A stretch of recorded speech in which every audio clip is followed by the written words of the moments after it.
Hey everyone, and welcome back to the Dream Life Floating Podcast, Season 2, Episode 27. I'm your co-host, Skye. And I'm your co-host, Susan. How are you today, Skye? I am good, Susan. I don't know. I feel like I always come in hot with these intros and I have like so much tea to spill, but yeah, I don't know. I'm feeling good. The weather is nice. I feel like I was on like a very like with being having it been a solo week last week, I was very like into my routine, so I'm feeling like very productive, very like grounded in like my mornings and my recipes and so all those different things. I feel like this happens to us every spring where we get like back on track. And I know we talked about it a few weeks ago with like breaking out of the winter uglies, but I feel like I've kind of done it myself now with like, we're in the good weather, but I like mentally feel like I am in the good weather now, if that makes sense. So I don't know. I'm feeling good. I'm feeling like in the spring mood in all ways. How are you? I'm good. I don't know if I have allergies, if I'm fighting something. It sounds like I have a list, but I have like a nasty sore on my tongue. It hurts so bad. Um, but it's sunny here today, and that literally affects my mood like 99% of the time right now. So I'm just glad to have some sunshine. Makes such a big difference. Yeah. So I don't know how we want to jump into this. I thought maybe to describe like why we're calling this episode a teacup versus like just like fill your cup because that's obviously a phrase. I this was born in a text or a voice memo. I think it started as a text Yeah.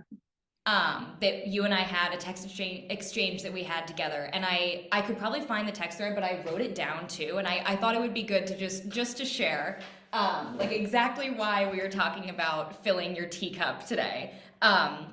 So it said, I feel like a teapot that's not quite at its boiling point, full of energy and excitement, right on the verge of success. And I don't know where did I say teacup or did you say teacup? I think after you said that, I said teacup. Okay. So I don't know, like I remember I was sitting right at a kitchen table and I was like there were so many different things I like wanted to be doing, but I couldn't quite do any of them. It was like that moment where it was like I have all this like not nervous energy, but it was like I felt nervous, but I knew I wasn't nervous. It was more like that excited energy that you don't know what to do with. And I was like, I feel like a teapot where it's like you're about to like boil and like do what you're supposed to do as a teapot, like boil water, but I like wasn't quite there. And so it wasn't even the guy texted you being like, help, like I don't know what to do. It was more like, I'm sharing this with you. And you were like, well, what if we do like try and do all these different things? So then you came up with the idea. You were like, fill your teacup.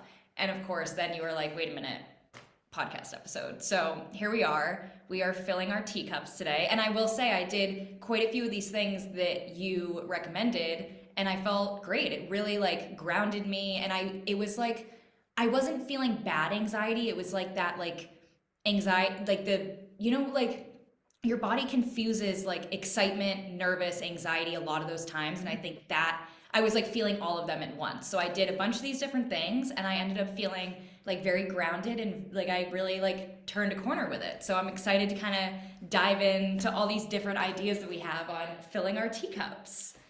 And I love it too because it can be a play on words because like we spill the tea. Usually if you're spilling like serious tea, you're talking like about someone or something. So filling your own teacup is like how are you talking to yourself? What are you feeding yourself? All of the things, which is really like dream life floating, but this is like a better metaphor for it. I love that. I didn't even think about it that way, but I love that. And it really is like, it's almost like a form of self care, but I feel like it's a very specific form of self care, like how you can better improve yourself, if that makes Mhm. sense. Like, but in those specific moments, because I feel like we talk a lot about self care and self improvement, but this is very much like that specific moment, or in your case with the play on words of like, okay, how are you talking about other people, like let's spin it, how are you spilling the tea on yourself, like let's speak highly of ourselves as if we're talking about someone else. And also, like, what actions are you doing every single day that's going to get you to the point where you're spilling like mad success tea on yourself? Love that. And onto other people. I feel like successful, happy, grounded people project that onto others. And I think we talk about that a lot with like surrounding yourself with people that not only have similar values, but like give off the energy that you want in return. And so if we're spilling that tea to other people, we're going to get it in return. And it's just a wonderful little circle. You need to read Rich AF by Vivian too. I'm loving it. It is a finance book, but she talks to you, not at you. She doesn't talk above you, and she's not like dumbing it down for you. Like it really feels like, I don't know, it's hands down one of my favorite finance books that I've read so far. But yesterday I was doing my reading and she was like, rich people love to share their success with their friends. And it's because like they're in a position of power, they share this, and then it's like, okay, now their friends are going to be successful. And then when they're in a position of power, they owe you one or they can help you. Like just they love to build with each other. And I was like, that is something that I feel like when you're just starting out or like trying to establish yourself, I feel like everyone feels like they're in a race and that like they need to focus on their success. But I feel like we can share the tea and all of us can benefit from it. I Like love that. a tea I party. A tea party. There it is. I feel like we just like we had this idea and then it just like there it She was is. just like, she flourished. Yes, she flourished. I love that. I wrote that down. I'm definitely going to read that book. I know your book specifically is talking about like rich in wealth, but I think that term rich In anything. anything. Like think about like people that are like rich in like self-improvement or rich in like self-confidence. Like you send that out to other people and you want to share it. Like if you're feeling like happy and confident and all these different emotions, like you want the people around you to feel that way too. So I think it's totally true. Like whatever you are rich in, you want to share that with the world. Absolutely. So where do you want to start with our filling our teacup lists? I think we just dive in because I think it's going to cover a broad Yes. spectrum of things. Do you want to start? Yeah. So I think this sounds so dumb. Maybe it doesn't, but it works for me. Um, Anything on my habit tracker. So as we know, I'm down to my 10 habits, which I'm so proud of myself for. But if I'm in one of those moods where it's like I want to do a million different things and I don't know what to do, a list, obviously, like I wrote it down later. I was like, oh, just make a list of all the things that you want to do and then start tackling it off. But if you're not even at a point where you can like sit down and make a list, because I know sometimes, like, I know for me, like sometimes I'm not even there. My habit tracker is a pre made list that I've made at the beginning of the month of daily things that I want to do. So that was the first place that I turned to. It was like, okay, what can I cross off that's going to take either the right amount of brain power that I can give right now or no brain power, even like taking supplements, like check it off. And just that little bit of like satisfaction of, okay, I have done something, I can check it off, kind of started to be like, okay, like what can I do next? Like kind of that mindset of taking it step by step and not looking too much at the big picture, just like really narrowing down on one task can really start to fill that cup. Oh, absolutely. And I found like we talked about this a little bit, but I made a to-do list for my work and I only have 3 things on it. And it's like, these are your 3 priorities. You can choose from these 3, but you don't add something until you complete one of these. And just like isolating it down is huge. Absolutely. And I've noticed it this month, especially with narrowing down that habit tracker list, is you feel so much better when you can just actually focus when you know that your list is possible to get done versus like I know sometimes you need the giant list, but I feel like even if you have a list of 25 things that like need to get done this week or whatever it is, break it down day by day or even like Monday through Wednesday and then Wednesday through Friday, however you want to break it down so that it does feel more manageable for yourself instead of like, whoa, big list, like where do I even begin? So I love that you have 3 things. That makes it so much easier. Absolutely. This was the first thing I wrote down, and it's not related to it at all, but feels the same, like in the same vein, is not counting down time. So when I was a teacher, I would count down, like it would be a Monday, and I'm like, okay, 4 days till the weekend, or counting down the days till the next break, or counting down the days till summer vacation. Like I was constantly in a state of like just trying to get to the finish line or counting down. And now my lifestyle has changed so completely that I'm just so present and fulfilled in each day that like I don't care that it's a Tuesday. I don't need it to be Saturday to have a good day. And that has been huge, huge. And I just feel like my teacup is so full all the time because I'm not counting anything down. Like even we're expecting our first kid, and Chris and I were both like we were talking about it last night, and I was like, I can't wait for her to be here. Like I can't wait to meet her. I was like, but I'm not in a rush. Like, like we're happy where we are and we'll be happy then. And it's just one of those, like, enjoying life as it comes is such a beautiful thing when you're Yes. not like wishing away the time. And I think if you're in a place where you're not feeling that way, I feel like we can practice like mindfulness tasks that help get there, where like even a gratitude list of three things, or like I know I've heard this technique, I guess, where like what's it? Three things you can smell, three things you can see, three things you can touch. Like I think it's All literally the all the sensory senses, things. right? And that really helps you stay present in the moment. And if you're spiraling, thinking like, oh my God, 4 days till the weekend, like, okay, well, what are four things that you can be grateful for right now? Or what's something that like you can do today that gets you excited instead of having to like do this long term, like wishing that it was a day that it's not. It's funny you bring Mhm. that up because I actually do. I get caught up and I notice myself doing it where I wake up and I'm like, okay, it's 9 a.m. I have a meeting at 6. That's so soon. And it's not. But I do it. And I think I allow myself to not. And I used to do this with like meetings in school. If it was like, okay, I have a test at 3, so I can't do anything else before because I just have to, which sometimes you have to study, whatever. But like, I wouldn't even be able to focus on studying because I'd just be so focused on the fact that I have a quiz and I can't do anything else. And like now I do it with like, okay, I have a meeting at 6 p.m. So my whole day I must just think about this meeting and I can't do anything else all day. And I've gotten a lot better at it, I think, with all the tools we talk about in the past like year and a half here. But it is like just living in the present. Obviously, I think for me, it helps to write down at the beginning of the day, like, okay, here's what I have on my schedule. But if it's not until if it's not in the current hour, I don't have to obsess about the fact that it is going to happen. Like it's one of those things like we'll get there when we get there. So I love this staying present. I think that's a great way to like And fill I your think the cup. other part of that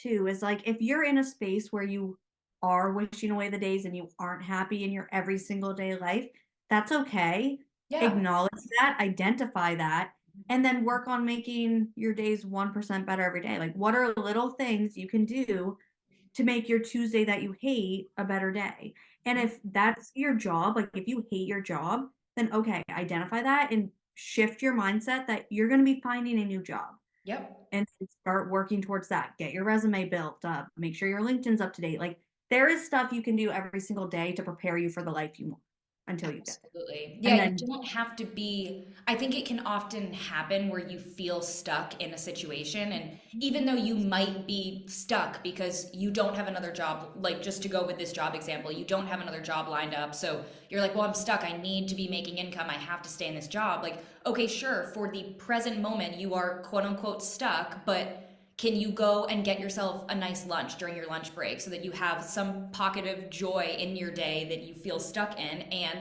like Susan said, build up your resume, go on Indeed, go on LinkedIn, like start giving yourself the opportunity to get out of this stuck situation. And that can be used with literally everything in life. And I was thinking about our life audit as you were talking. I was like, this is the perfect way to kind of like guide you in the direction of like making that shift. I think I also want to point it out because I know talking about it now, it kind of seems like it was so fast, but I knew on my very first day of teaching that I was done. I texted Chris halfway through my first block, which had nothing to do with the kids. Like, if any of my students are listening, it absolutely was not you, but I knew it in my bones. And I literally texted Chris and I said, if I knew where to find the principal's office, because I didn't even know how to get there from my classroom in the basement, I was like, I would walk out right now. I was like, but I don't know how to get there. So I guess I'm just gonna make it through the day and I'm gonna come home. And I was like, but this is not for me. I can feel it in my bones. And then I went out my contract and I made the best of it with the kids, and but I was there for the whole year. Yep. And in that time, I knew that that's not what I wanted to do. And then what did I do in that whole year? I almost bought a wedding dress business. I went through the whole process of buying a wedding store. I learned how to make a business plan. And then the job that I have, well, no, the job in the company that I'm Right. at now came up very randomly. And I was like, I'm just going to put my name in for the interview experience.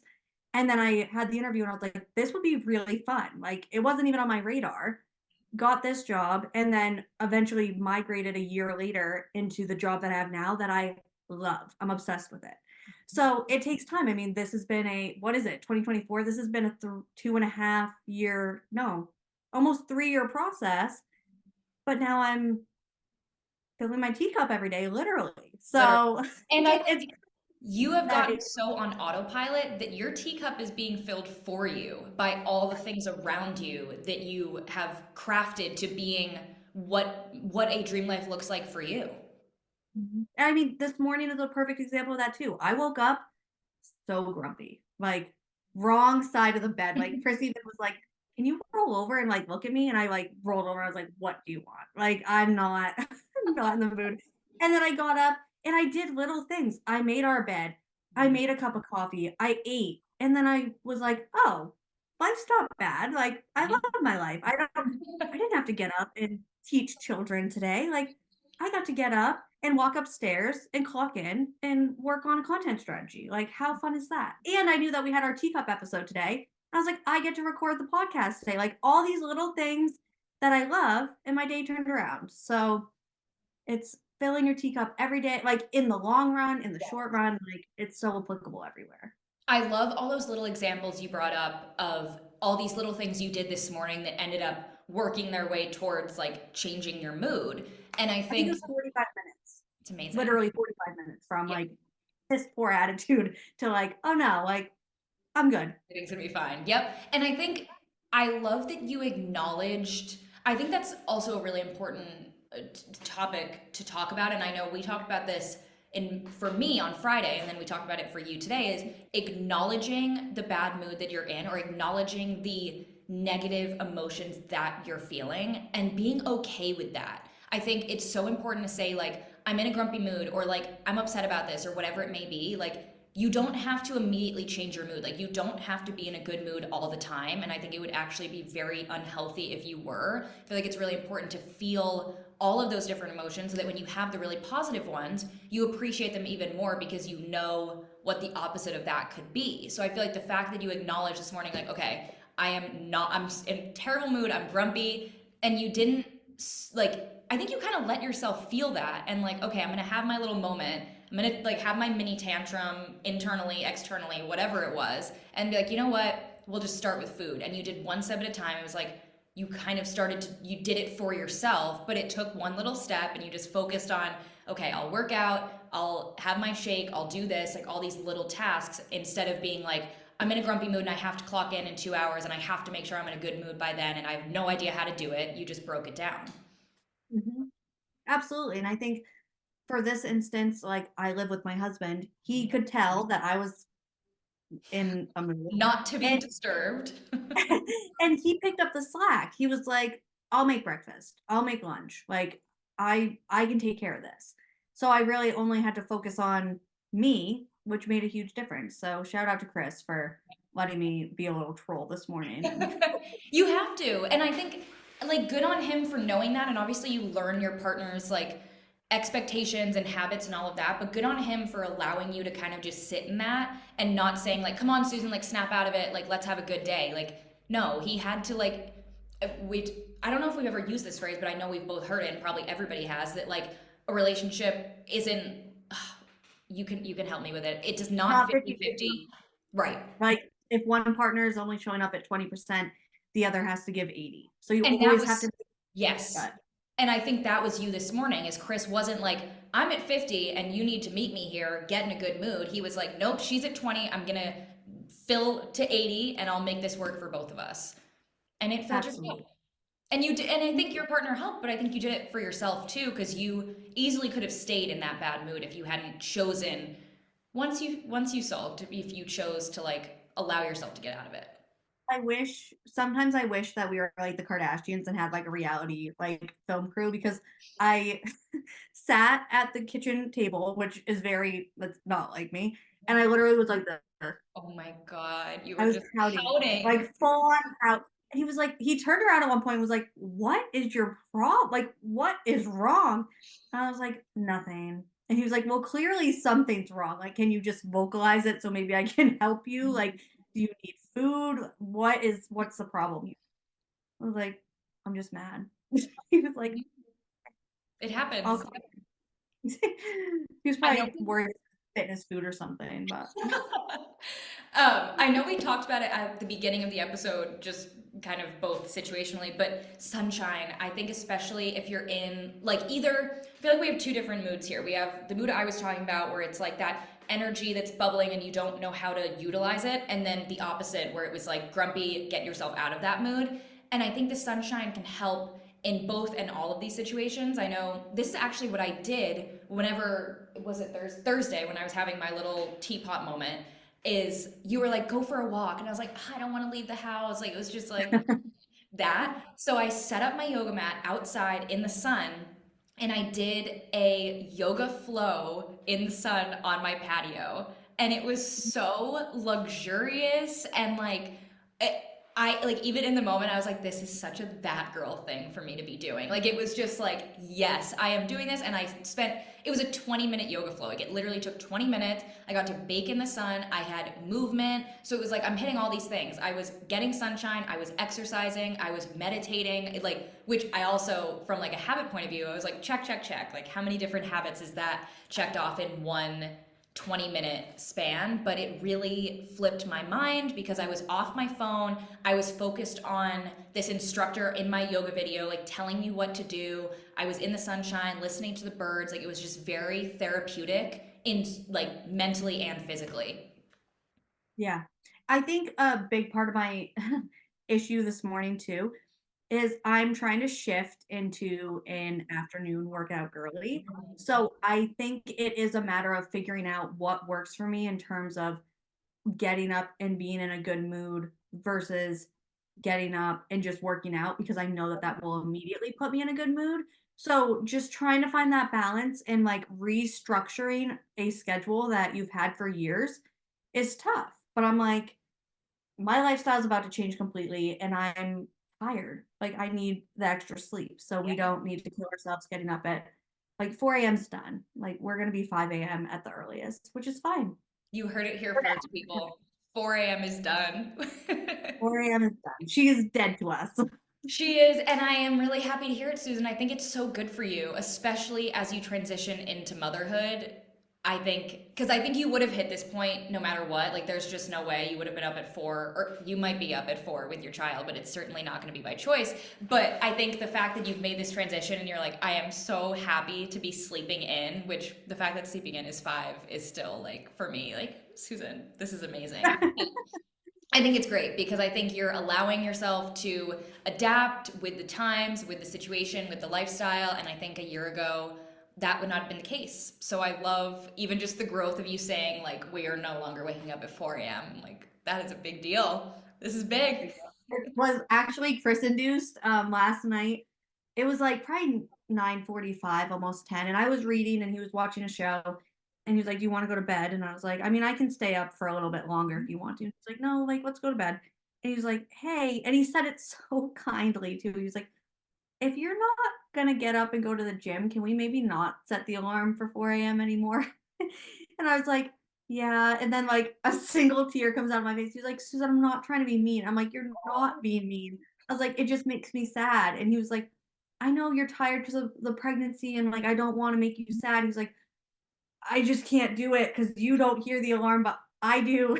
He was like, and then I feel like I'm not getting any sleep because that 2 hours is like chopped up into Yeah. every 4 minutes I'm getting an alarm. And I was like, no, like the man had a very, very valid point, but it just made me sad because I was like, no, like this really is it. Like Mm-hmm. four is done. And An era. that's okay. And this is a new stage of life, and we're gonna just embrace that you can still work out. I feel like I always had this mindset, like if I didn't get up at 4 and I didn't get my workout done, then it didn't count, or my workout wasn't gonna be as good, or I wasn't gonna burn as much throughout the day. It doesn't matter. Like if I'm getting exercise in, which not to brag, but we're on day 16, 16 in a row of working out or exercising every single day. And it's like, if you're getting it in some way, somehow, at any time of day, it's worth it. And I think I also have to remind myself, like, I didn't do this in high school. Like, Yeah. yeah, there were a couple days a week that I'd get up and go to CrossFit, but 85% of my week, I would get up at 6 or 7, and then my workouts in the afternoon. Yep. There was nothing like there was nothing wrong with that. And I just need to mentally get back to like it's okay to sleep and you're not a failure or you're not lacking if you don't do it first thing in the morning. Yes. Oh my God. This was actually something I wrote about is like getting out of your own perceived like rules that no one Yes. else has decided for you. And okay, it's a difference between what I want to do and what I think I should do. Mhm. Literally wrote this in the same page that I was talking about the teapot thing. And I think it's so funny that we're both having this moment kind of talking about the same thing. But yes, no one ever told you it's going to be a bad day if you don't wake up at 4 and start with a workout. You set that mindset yourself and lived with it for years. And part of it worked. And I think there's something really great about having the self discipline to set those rules for yourself, whether it be like, it's going to be a good day if I work out every day, or if I read 10 minutes of nonfiction, it's going to be a good day, or however you set these rules for yourself. I think you have to find the balance because there is that level of self discipline. It's great to say like I'm going to set these rules for myself, but then the flip side is if it doesn't happen because you're tired or you didn't have time or a meeting got pushed up or your partner needed you, whatever it was, it doesn't automatically mean that it's going to be a bad day. I feel like you need to like change the language on the rules that you set in your own head. And I think I was applying rules that don't align with the life that I have anymore. None of my friends go to the gym anymore. One of them moved. I don't talk to a handful of them. And my father in law is doing whatever. He's not even at the gym in the morning. So it's like I was going and getting frustrated by people that I don't even know. I wasn't talking to anyone. I lost the social aspect of it, which was so important to me in the first place. That was the whole reason of me going in the morning. And Mhm. now that that piece isn't there, I don't need to feel guilt about not going. Yes. Yes. I think the guilt, which is kind of where we were going with the whole like should or need to, what want to do, the whole mindset. Um, I feel like there's so many other things we could go into with this, but honestly, I feel like we've had like a good rounded discussion here. But I wanted to touch on you were talking about the gym and how you originally started going because it was a social atmosphere for you, and especially working from home, it's important for you to find those social outlets. Something I'd written down to kind of fill your own cup, fill your teacup, was voice memoing or talking to a friend. I had written down voice memos, but then later I wrote down reach out to people because I think this is something we both do pretty well most of the time is if you're having one of those moods or one of those mindsets or one of those moments, you don't have to keep it to yourself. Like you can turn to people that can help you or that maybe they can't help you and maybe you just want to switch and talk about something completely different and then you're kind of shifting your focus and you'll probably come back to it later with a fresh perspective. But I think being able to reach out to people and just have your bubble of people that you can turn to whenever you need to, like no questions asked, like you just reach out and just start like word vomiting, whether it's through memo or through text or whatever, makes such a big difference. I had quality friends online. Yep. Even just knowing that those people are there, even if you don't reach out, but just I feel like it fills my cup every day to know that I have people that I can turn to no matter what. Like you've set those standards with your friends where it's like I'm here, like because we talk about this like cactus friends, flower friends, all the different things, but like having that group of friends that you know you can turn or family like that you can turn to no matter what is such like a weight off your shoulders. I feel like that you know like I have these people, I'm good, like they're my like if I need them I can go to them. 100%. You want to rapid fire just a handful off your list? Because I feel like that got way deeper than. No, I think it's good. I feel like we've done so many episodes this season about kind of similar topics where we like read off a list and it's like, "Oh, yes, yes." And those are great, but I think it's nice that we took a direction with this and ran with it so that it does like switch it up a little bit. So I love it. But yeah, rapid fire, let's do it. I had reading, going outside, removing guilt, quality time with my husband, and day drinks that I can't wait to get back to. Mhm. Yes. Oh, Oh, being organized because it makes your life so much easier in the long run. Journaling, dancing, and then good friends. Yes, love it. Okay, I had so many of the same ones. Journal brain dump, staying off social media, reading, bonus points if it's outside, watching old or new movies. I feel like there's such a, we were talking about this with like how you get to show your daughter Hannah Montana for the first time and like watching those old nostalgic movies or watching a new movie. I feel like it hits like different parts of your brain. Baking or cooking, that's a great like mood lifter for me. Hydrating, I notice if I am more hydrated, mentally I feel a lot better and physically obviously. And then clean your space, which we've talked about before as well. Love it. Favorites? Yes, you begin. My favorite for the week is afternoon workouts. I'm going to force myself to like them until I love them. And I know it's going to take like 2 to 3 weeks. And then I'm going to be sad. And I'm going to be like, why was I getting up at 4 a.m.? Like, that was terrible. But I'm learning to love them. We're going to put in a home gym, which I'm so excited about. That's going to make it so much easier. I already have a few pieces of equipment here. So that's like mostly cardio right now. But for the time being, it's awesome. I think I'm excited for you. I think that where I was going with this, the fact that it's getting into spring and summer and it's staying so much lighter later, this is the perfect time to transition to the afternoon workouts because it's really dark at 4 a.m. I would assume, and it's still very light at 4, 5, or even 6 p.m. So I'm I excited. think it dark until after 7. Not to brag. Amazing. That's great. Yeah, considering it does get dark here at 3:30 in the wintertime, we're very, very happy about this. See, this is good. You're taking advantage of the nice weather and the nice daylight and doing your workouts then. Yes. Your turn.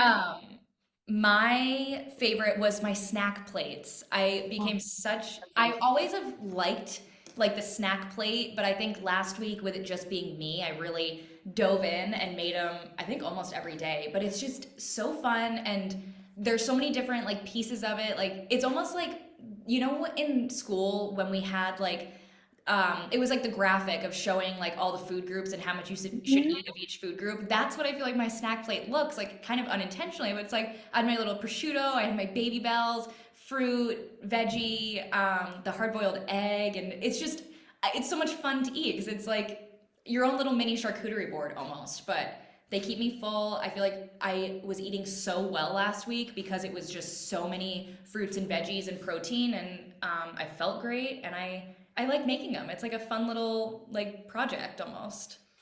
I love it. It's like arts and crafts, but with food. Yes, with food. Yes, exactly. My quote of the week is, and so she decided to start living the life she'd imagined. I like that. It's cute. I'm kind of shocked we haven't used that quote before because that's so I had never seen it before, but it was very on brand for us. I was like, thank very you. on brand. Yes. I was thinking earlier today, I was like, oh, what's my quote gonna be? And I was kind of like thinking through like past week, I was like, and nothing was really coming to me. And I opened up the new nonfiction book that I just started reading, and I think it was page 4 or 5. This quote, "You will be too much for some people, those are not your people." It's like, oh my God, this was just handed to me. And I think we've used this quote before or we've talked about it or like along the same lines, but I was like, this fits in so perfectly.